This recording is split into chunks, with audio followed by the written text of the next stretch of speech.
नमस्कार दोस्तों, आपकी सोनल चैनल में आपका स्वागत है। तो दोस्तों, मैं फिर से हाजिर हो गई हूँ कहानी के दूसरे भाग को लेकर। कहानी सुनाने से पहले आप मेरे चैनल पर नए हैं तो मेरे चैनल को सब्सक्राइब कर लें और साथ ही बेल आइकन को प्रेस करें ताकि आपको हमारे आने वाले हर वीडियो की नोटिफिकेशन मिलते रहे। और आप हमें फेसबुक पेज में देख रहे हैं तो हमें लाइक ज़रूर करें। अब बढ़ते हैं कहानी की तरफ। राघव ने इधर उधर देखा पर डॉली उनके बीच नहीं थी। राघव ने घबराकर सुनीता से पूछा, कहाँ गई डॉली? अभी तो यही थी। राघव और सुनीता डॉली को चारों तरफ ढूंढने लगी, लेकिन डॉली उन्हें कहीं नहीं मिली। वे दोनों आवाज लगाने लगे, डॉली कहाँ हो तुम? पर कोई जवाब नहीं आ रहा था। राघव घबरा गया, उसके माथे पर पसीना छलक आया। वह बहुत परेशान हो गया। उधर सुनीता का दिल धड़कने लगा। उसके मन में एक अनजान सा डर बैठ गया। उसे लगने लगा कहीं ऐसा तो नहीं कि डॉली को ही कुछ हो गया हो। आखिरकार वह गई तो कहाँ गई? उसे कुछ समझ में नहीं आ रहा था। ऊपर से राघव उसको डांटने भी लगा। तुम ध्यान नहीं रख सकती थी उसका? तुमने उसकी परवाह ही नहीं की, तभी तो वो नहीं मिल रही। एक तो सुनीता पहले से ही परेशान थी, ऊपर से राघव की इन बातों से और परेशान हो गई। वह रोने लगी। अब राघव चुप हो गया। उसने सुनीता को सॉरी बोला। वह चुप हो गई। दोनों फिर से मिलकर डॉली को ढूंढने लगे। अचानक उन्हें अपने कमरे में रखी अलमारी से किसी की रोने की आवाज आने लगी। राघव और सुनीता उसके पास धीरे धीरे गए। राघव ने दरवाजा खोला तो देखा कि डॉली उस अलमारी में बैठी थी और वह रो रही थी। राघव ने उसे गोद में उठा लिया और कहा, क्या हुआ बेटी? तुम अलमारी में कैसे पहुंची? डॉली कुछ नहीं बोली। वह बहुत घबराई हुई थी। राघव और सुनीता भी काफी घबरा गए थे। उन्होंने डॉली से ज्यादा कुछ नहीं पूछा। वह तो पहले से ही बहुत डरी हुई थी, इसलिए वे डॉली को सुलाने के लिए कमरे में ले गए। दरअसल उस घर में सबका अपना अपना एक कमरा था, लेकिन अभी उन्होंने सफाई नहीं की थी, इसलिए वह सभी एक ही कमरे में सोने वाले थे। जब माहौल थोड़ा शांत हुआ तो सभी लोग बिस्तर पर लेट गए और सोने की कोशिश करने लगे। डॉली और साहिल को तो तुरंत ही नींद आ गई। राघव भी थोड़ी देर बाद सो गया, लेकिन सुनीता अभी भी जाग रही थी। उसे अभी नींद नहीं आई थी कि अचानक उसे किसी छोटे बच्चे के रोने की आवाज आने लगी। सुनीता ने उठकर डॉली और साहिल को देखा। वह दोनों तो सो गए। वह बेड से नीचे उतरी। पूरे घर में अंधेरा फैला हुआ था, इसलिए उसने अपनी टेबल लैंप जलाई और देखा कमरे में तो कोई नहीं था। उसे डर लगने लगा। कांपते हाथों से उसने टार्च उठाई और कमरे का दरवाजा खोला।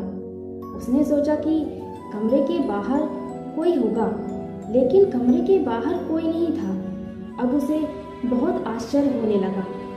उसके साथ ही साथ उसका डर भी बढ़ता गया। जब कोई आसपास है ही नहीं तो फिर रोने की आवाज किसकी आ रही है?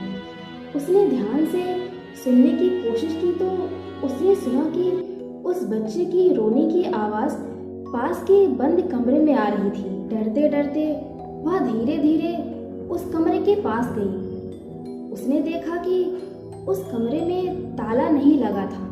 बच्चे की रोने की आवाज और तेज हो गई। सुनीता ने उस कमरे के दरवाजे को धीरे से खोला और जैसे ही उसके अंदर झांका, एक बहुत ही डरावनी औरत उसके ऊपर झपट पड़ी।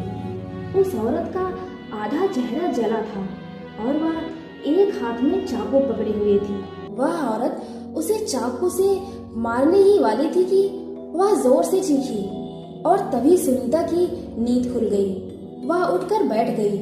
राघव भी जाग गया। उसने पूछा, क्या हुआ? सुनीता ने कहा, कुछ नहीं, बस एक बुरा सपना था। सुनीता काफी घबराई हुई। राघव ने सुनीता से कहा, सो जाओ, हमें सुबह पूरा घर साफ करना है। राघव ने सुनीता को सुला दिया और फिर खुद सो गया। अगली सुबह किसी के जोर जोर से चिल्लाने से उनकी नींद खुली।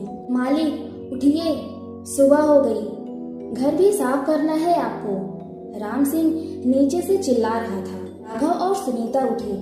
उन्होंने बच्चों को भी जगा दिया।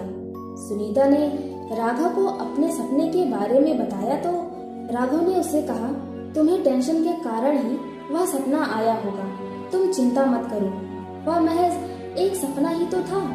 राघव और सुनीता नीचे गए। राघव को ड्यूटी पर जाना था, इसलिए सुनीता ने जल्दी से नाश्ता बना दिया। दोपहर के लिए टिफिन बांध दिया। राघव ड्यूटी पर चला गया। सुनीता ने डॉली और साहिल को नाश्ता कराया और खुद नाश्ता करके घर साफ करने में लग गई। घर को साफ करते समय सुनीता को एक तस्वीर मिली जिसमें एक औरत अपने बच्चे को गोद में लिए हुए थी। सुनीता ने उस तस्वीर पर ज्यादा ध्यान नहीं दिया और उसे पोंछकर फिर से वहीं पर रख दिया। डॉली को बहुत तेज बुखार था, इसलिए उसने डॉली को बुखार की गोली खिला दी। सुबह राम सिंह के साथ एक छोटा सा बच्चा भी आया था। वह बच्चा लगभग 2 साल का होगा। राम सिंह भी घर को साफ कराने में उनकी मदद करने लगा। वह बच्चा इधर उधर खेलने लगा। सफाई करते समय सुनीता को पता लगा कि उनके घर के नीचे एक तहखाना भी है जिस पर ताला लगा हुआ था। सुनीता उसे नजरअंदाज करते हुए दूसरी जगह सफाई करने लगी। पूरा दिन उसका घर की सफाई करते ही निकल गया। शाम को जब राघव घर आया तब तक सुनीता ने सारे घर की सफाई कर दी थी। सभी लोगों ने मिलकर शाम का खाना खाया और राम सिंह ने राघव से कहा, साहब अब मैं कल आऊंगा। राम सिंह वहां से चला गया। खाना खाकर सुनीता ने बच्चों को दूसरे कमरे में लिटा दिया और जब बच्चों को नींद आ गई तो वह खुद भी अपने कमरे में आ गई। राघव पहले से ही कमरे में था। सुनीता जैसे ही कमरे में घुसी उसे फिर से किसी बच्चे की रोने की आवाज आने लगी। उसने जल्दी से राघव को वह आवाज सुनाने की कोशिश की।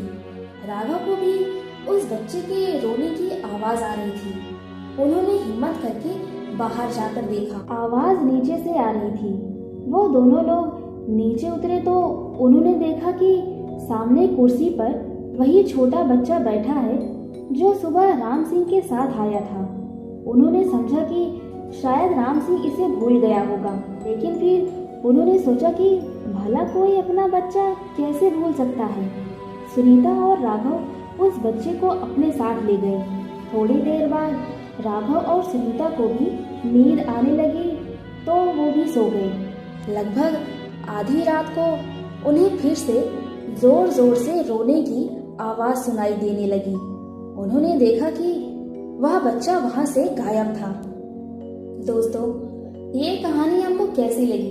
अच्छी लगी हो तो लाइक करें, शेयर करें और कमेंट बॉक्स में जाकर हमें कमेंट जरूर करें। और इस कहानी को सुनने से पहले कहानी के पहले भाग को जरूर सुनिएगा। तो मैं मिलती हूँ आपसे बहुत ही जल्द एक नई कहानी के साथ। तब तक के लिए नमस्कार।